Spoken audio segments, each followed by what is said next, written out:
Yes, I mean, can you show 24 with me, and we're responding from 12 and 7. 7324, 7322, disregard, 7322. Oh, it says she's not feeling well. Feels like hard on herself. She might be maybe either depending schizophrenic or bipolar already. And depending on her mood swing, we get in there right now. We try to make contact with them. Serious mental illness has made its home in the streets of Miami-Dade County. Okay, so I'm going back around. Police officers like Marco Caceres now handle thousands of mental health-related calls a year, anything from suicide attempts to full-blown psychiatric breaks. She calls, she wants to kill herself. They know firsthand just how the city's mental health crisis has become a criminal justice nightmare. But thanks to the vision of this man, they've also become the first step of the solution. All right. Stephen Leifman is a judge for Miami-Dade County's criminal division.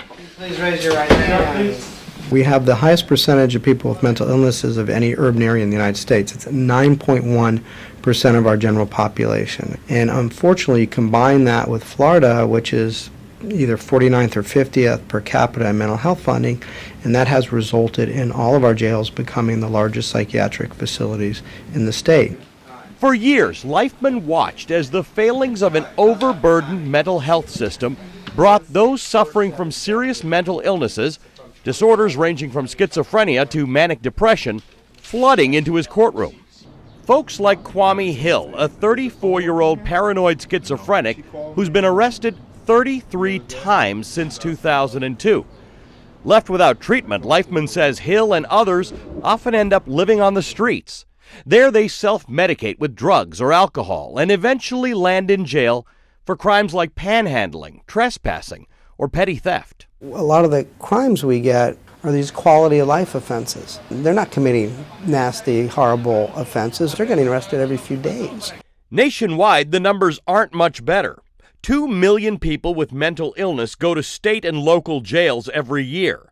More than 350,000 are incarcerated in federal prisons.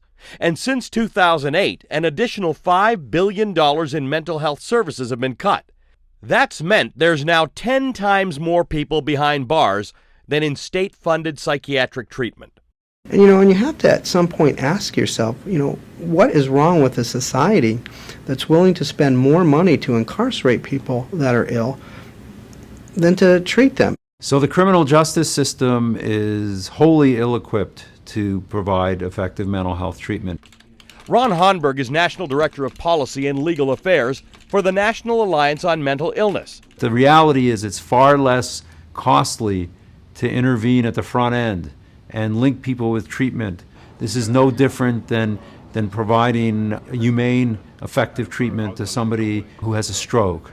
Tired of seeing the same faces return time and again, each time sicker than the last, Judge Leifman in 2000 began a one-man campaign to get the mentally ill out of the criminal justice system and into the services they really need. That started with bringing in a training program that taught cops how to recognize and handle those with mental illness. Those that do get arrested for nonviolent offenses can opt into a special court program that allow charges to be dropped or reduced in exchange for completing treatment. Kwame Hill, who we met earlier, is one of those who have chosen the program over jail. He's managed to stay on his meds and avoid jail for the better part of a year.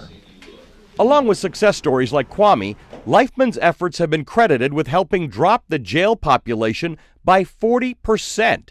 So much so that the city was able to close down an entire jail last year, a savings of $12 million a year. The vision of this building has not been done anywhere in the United States. But the final piece of Leifman's vision may be his biggest gamble yet. His plan will transform this abandoned psychiatric institution into a one-stop shop to help those most at risk.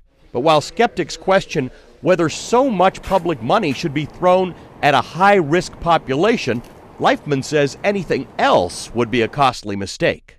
We can continue to do what we're doing now, which is costing us billions of dollars, or we could intervene for people that are just sick so they get their lives back and they can have an opportunity.